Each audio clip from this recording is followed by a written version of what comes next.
ମୂଳା ପତ୍ର ତ ଆମର ସ୍ୱାସ୍ଥ୍ୟ ପାଇଁ କେତିକି ହିତକର ଆପଣମାନେ ସବୁ ଜାଣିଥିବେ। ତ ଚାଲନ୍ତୁ ଆଜି ଆମେ ମୂଳା ପତ୍ରକୁ ନେଇ କଟଲେଟ୍ ପ୍ରସ୍ତୁତ କରିବା। ଥଣ୍ଡା ଥଣ୍ଡା ପାଗକୁ ଗରମ ଗରମ ମୂଳା ପତ୍ରର କଟଲେଟ୍। ସେଥିପାଇଁ ଆବଶ୍ୟକ ଉପକରଣ ମୁଁ ଏଠି ମୂଳାରୁ ପତ୍ର ଗୁଡ଼ିକ ସବୁ ଛିଣ୍ଡେଇ ଧୋଇ ସଫା କରି ରଖିଛି। କିଛି ବେସନ ଦରକାର, କିଛି ଚାଉଳ ଚୁନା ସେମ୍ କ୍ୱାଣ୍ଟିଟିର ଦରକାର।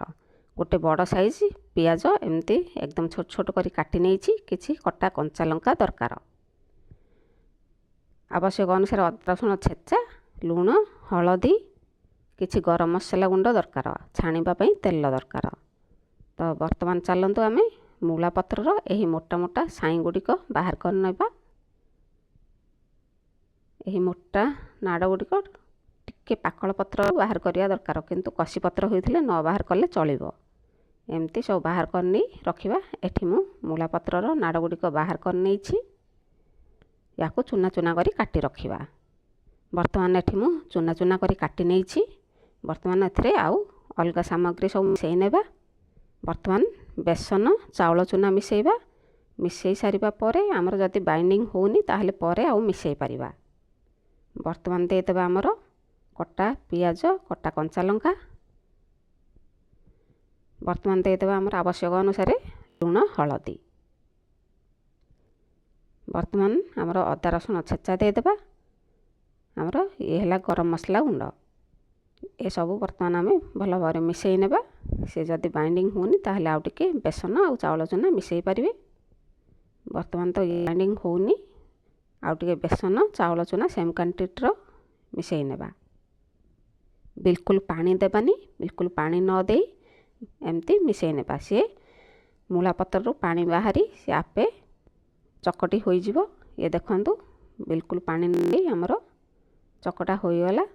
ତାକୁ ଆଉ 5 ମିନିଟ୍ କଭର କରି ଛାଡ଼ିଦେବା। ସିଏ ଆହୁରି ପାଣି ବାହାରି ସେଟ୍ ହୋଇଯିବ।